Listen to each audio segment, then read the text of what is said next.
नमस्कार, मैं पूनम और आप देखना शुरू कर चुके हैं माटी के लाल। प्रमुख मोहन भागवत का बयान सामने आया। वो कह रहे हैं कि मणिपुर 1 साल से जल रहा है। 10 साल पहले वहां शांति की स्थापना थी, लेकिन अब आगजनी है। तो हमारे साथ इसी मुद्दे पे बातचीत करने के लिए अरुणेश यादव जी मौजूद हैं। इनसे सीधा जुड़ेंगे, जानने की कोशिश करेंगे क्या भाजपा और आरएस में बिखराव होता हुआ नजर आ रहा है। सर, क्या कहेंगे मोहन भागवत के इस बयान से? देखो साहब, मोहन भागवत जी, जहां तक हमें लग रहा है कि हम्म। वो डेंट जो होता है ना, कहीं चोट लग जाती है तो जी। उसमें डेंट पेंट वाला जो काम किया जाता है, हम्म। तो वो काम कर रहे हैं। क्योंकि इस बार बीजेपी को स्पष्ट बहुमत नहीं मिला और जी। मोदी जी चारों तरफ ये कह रहे हैं कि साहब एनडीए सरकार, एनडीए सरकार। जो हम्म। पहले मोदी सरकार कहा करते थे, अब वो मोदी से भी गिर के, बीजेपी से भी जी। गिर के सीधा एनडीए पे आ गए। तो वो एक डेंट का काम किया जा रहा है कि मोदी जी ने जो पिछले 10 साल में गलतियां करी हैं, तो खुद तो चूंकि इतने अहंकारी हैं, खुद अपनी गलती वो नहीं मान सकते, तो मोहन भागवत जी के जरिए उस बात को कहलवाया जा रहा है। और ये जग जाहिर है साहब, मणिपुर की अगर बात की जाए तो उसमें मोदी जी ने सिर्फ अपनी आंख ही तो बंद कर ली थी, जी। लेकिन उससे हकीकत तो नहीं बदल जाती। मोदी जी ने आंख बंद करके मणिपुर की तरफ देखना बंद कर दिया। मोदी जी रूस यूक्रेन पे चर्चा कर रहे थे, मोदी जी इजराइल फिलिस्तीन पे चर्चा कर रहे थे, मोदी जी हिंदू मुस्लिम पे चर्चा कर रहे थे। लेकिन जो मणिपुर आपने आग की लपटों में झोंक दिया, उस मणिपुर पे आपने चर्चा नहीं करी। जबकि वहां के जो मुख्यमंत्री थे जी। वीरेंद्र सिंह, वो कई बार वो आके बोले भी कि साहब हालात ठीक नहीं है और हमें हमारा आप इस्तीफा ले लो, हमसे स्थितियां नहीं संभल रही। तो गृह मंत्री जी ने, मुझे ऐसा लग रहा है, कुछ साठ गांठ करके और मणिपुर को लगभग मैं ये मान के चलता हूँ कि अब तबाह ही कर दिया है। अब कुछ वहाँ बचा नहीं है। और बीजेपी जो अपने मंसूबे थे ना, जो वहाँ पूरी तरीके से जो मैतेई और कुकी जी, समुदाय बिल्कुल। में आपस में आग लगवाने वाले, तो उसमें विफल भी हो चुकी है। क्योंकि दोनों की दोनों जो मणिपुर की सीटें हैं, वो दोनों की दोनों सीटें कांग्रेस के खाते में आई है। तो वहां की जनता ने साफ तौर पे बता दिया। अब अगर आगे मान लो असेंबली इलेक्शन भी होगा, बिल्कुल। तो वो भी बता दिया है कि इस बार जनता जो है मणिपुर की, खास तौर से, वो मोदी जी को के फेवर में वोट नहीं करेगी। अच्छा, मेरा सवाल ये है कि मोहन भागवत 1 साल, मतलब 1 साल से मणिपुर चल रहा है, लेकिन उनका बयान 1 साल बाद ही क्यों आता वो है? मैंने आपको हुँ। बताया ना कि इस समय जो है वो डेंट पेंट का काम चल रहा जी। है। मोदी जी की जो कमियां रही, जी। देखो, एक आदमी ऐसा होता है जो अपनी गलती मान लेता जी। है, उसे हम कहते हैं समझदार व्यक्ति। लेकिन वहीं एक व्यक्ति ऐसा होता है जो गलती भी करता है लेकिन अपनी गलती नहीं मानता। इसको हम कहते हैं हठी और जिद्दी व्यक्ति। अच्छा। तो प्रधानमंत्री जी अहंकारी भी हैं, जिद्दी भी हैं और हठी भी हैं। वो अपनी गलती मानने को तैयार नहीं है। अब चूंकि वहां गलत हुआ है, तो उस गलती पे कौन पर्दा डाले, कौन उस पे लीपापोती का काम करे।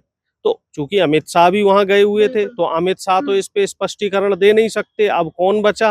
मोहन भागवत जी, क्योंकि वो सीनियर हैं, हुँ। आरएसएस के अभी प्रमुख हैं।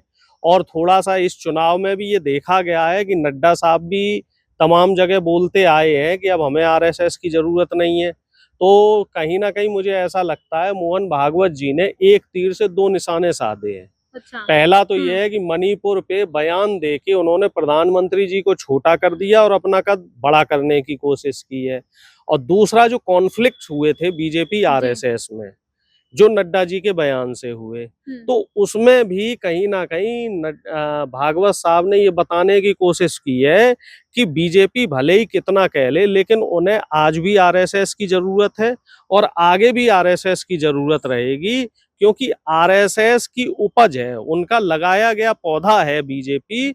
और पौधा चाहे कितना भी बड़ा हो जी। जाए, लेकिन जो उनका मालिक है, तो उससे बड़ा नहीं हो सकता। तो मैं ये मान के चलता हूँ कि भागवत जी ने बहुत गहरा तीर मारा है। लेकिन मोहन भागवत वहीं हिंदू राष्ट्र की बात भी करते हैं, उससे कितना सहमत हैं? देखिए, आरएसएस हुँ। का प्रमुख एजेंडा ही है हिंदू राष्ट्र का। जी। ठीक है।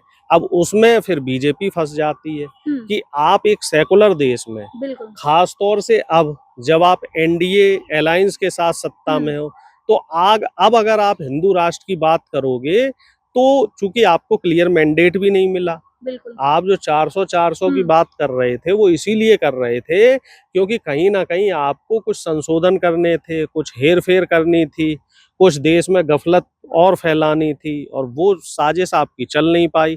तो जो हिंदू हिंदू वाला ये जो राग अलापा जा रहा जी। है, ये मुझे ऐसा लग रहा है कि फिर से एक एजेंडा बनाने की कोशिश की जा रही है। ये चाहते हैं कि वो 2024 में जो इन्हें एक मोमेंटम मिला था हिंदू राष्ट्र के नाम बिल्कुल। पे, और उस मोमेंटम से इनकी गाड़ी जो है पटरी से उतर चुकी है। क्योंकि इस बार देखा जाए तो बीजेपी और प्रधानमंत्री जी की नैतिक हार तो हो चुकी है, क्योंकि इन्हें 250 सीटें भी नहीं मिली। अब करने बनने को आप प्रधानमंत्री भी बन लो, लेकिन नैतिक हार आपकी हो चुकी है। तो इस वजह से आरएसएस कहीं ना कहीं मुझे ऐसा लग रहा है फॉर्म में आ रहा है, अच्छा, और तो वो पुराने वाले फॉर्म हम्म, में आ रहा है। और जो अभी नड्डा साहब को भी आप देखो कैबिनेट में शामिल बिल्कुल कर बिल्कुल, लिया है, हाँ, स्वास्थ्य मंत्री बनाया गया बिल्कुल। है उनको। हम्म, तो मुझे ऐसा लगता है कि अब जो बीजेपी का अगला अध्यक्ष बनेगा तो हम्म, वो उसमें आरएसएस का एक इम्पोर्टेंट रोल रहना चाहिए, जो मेरा अपना मानना है। और आरएसएस को भी कहीं ना कहीं मोदी जी को जगह देनी पड़ेगी, क्योंकि बिना आरएसएस के अब देख लीजिए इनकी कितनी दुर्दशा हो चुकी है। सवाल ये खड़ा होता है, जो नई सरकार बनी है, एनडीए सरकार, क्या मणिपुर में शांति की स्थापना स्थापित कर पाएगी या देखो नहीं? साहब, अगर इनको शांति स्थापना करनी होती हम्म, तो पहले कर लेते। ये शांति जैसा शब्द तो इनके एजेंडे में है ही नहीं, वो तो लेकिन अब आप तो भूल ही मिली-जुली जाइए। सरकार है ना? मिली जुली बेशक हो, हम्म, लेकिन आप देखो चेहरे तो वही है। अच्छा, लिहाफ बदल दिया है, चेहरे तो वही है। हम्म, मोदी जी प्रधानमंत्री हैं, अमित शाह जी पुरानी की तरह गृह मंत्री हैं, हम्म, राजनाथ जी रक्षा मंत्री बिल्कुल, हैं। इसके अलावा आप बात करो अश्विनी वैष्णव, वही रेल मंत्री हैं। हम्म, तो मेन मेन जो चेहरे, निर्मला ताई भी वही हैं, नितिन गडकरी जी भी वही हम्म, हैं। तो सारे चेहरे तो वही हैं, सिर्फ लिहाफ ही तो बदल दिया है। अंदर देखा जाए तो अंदर तो मजनून तो सारा वही है। तो मुझे तो ऐसा नहीं लगता कि इनके एजेंडों में कोई फर्क आएगा। अच्छा, सिर्फ बोलने में फर्क आएगा, करने में इनके कोई फर्क नहीं आएगा। करनी इनकी वही रहेगी। अगर करने में कोई फर्क होता तो गृह मंत्री को बदल दिया जाता, जदयू का गृह मंत्री बनता, हम्म, और बाकी जो मंत्रिमंडल में कुछ एक दो की पोजीशंस हैं हम्म, वो भी बदल दी जाती। तो आप देख रहे हो, ना तो की पोजीशंस बदली गई, ना गृह मंत्री बदले गए। तो मुझे ऐसा नहीं लगता कि कोई क्रियाकलाप बदलेगा। और मोदी जी के कल से, जब से उन्होंने शपथ ली है, वो बिल्कुल, स्टेटमेंट भी चेंज हो रहे हैं। हम्म, अब वो पुराने रवैये आ रहे हैं उनके। 2-4 दिन तो वो शांत रहे जब तक उन्होंने हम्म, शपथ ग्रहण नहीं कर लिया। अब चूंकि उन्होंने रिकॉर्ड बना लिया 3 बार प्रधानमंत्री बिल्कुल, होने का, तो अब वो पुरानी रंगत में आ गए हैं। और ये महीने भर के भीतर भीतर आपको इनकी वो पुरानी रंगत और पुराने रंग ढंग, पुराने कुकर्म, उसी में वापस वापस आ जाएंगे आप। अच्छा, मेरा सवाल ये है सर, जो नई एनडीए सरकार बनी है, आरएस और बीजेपी में फूट पड़ती हुई नजर आ रही है? वो तो पड़ी हाँ, हुई है, वो तो साफ दिख रही है कि नड्डा जी कह रहे हैं कि साहब आरएसएस के बिना हम चलेंगे। हम्म, इधर भागवत जी ये कह रहे हैं कि मणिपुर में शांति कायम नहीं हुई है। हम्म, आरएसएस के तमाम जो नेता हैं उनको दरकरार किया गया, उनको टिकटें नहीं दी गई। बिल्कुल, बीजेपी के लोग आरएसएस से अपने आप को ऊंचा मान रहे हैं। तो वो तो जग जाहिर है कि इन दोनों के बीच में आपस में जो एक बाप बेटे वाली बात है, इनके बीच में बंटवारा हो चुका है। अब वो बंटवारे में कितना और आगे कॉन्फ्लिक्ट्स होने हैं, कितने और मतभेद होने हैं, वो आने वाले जो 2-3 महीने का जी, समय है उसमें काफी हद तक पिक्चर क्लियर हो जाएगी। क्योंकि बीजेपी ने कहीं ना कहीं आरएसएस को भी ठिकाने लगाया हुआ है। तो आरएसएस के लोग भी कुछ ना कुछ, मुझे लग रहा है इस पे रिएक्शन, उनका भी रिएक्शन आना चाहिए। चलिए। देखिए, हमारे साथ मौजूद थे अरुणेश यादव जी। इनका साफ साफ कहना है कि मोहन भागवत ने जो बयान दिया है वो कहीं ना कहीं सही दिया है, क्योंकि आरएस और बीजेपी में फूट पड़ती हुई दिखाई दे रही है और मणिपुर लगातार 1 साल से चल रहा है। तो मणिपुर में शांति की स्थापना होनी चाहिए, लेकिन देखा यह है क्या एनडीए सरकार मणिपुर में शांति की स्थापना करवा पाएगी या नहीं। मैं पूनम और आप देखते हैं माटी के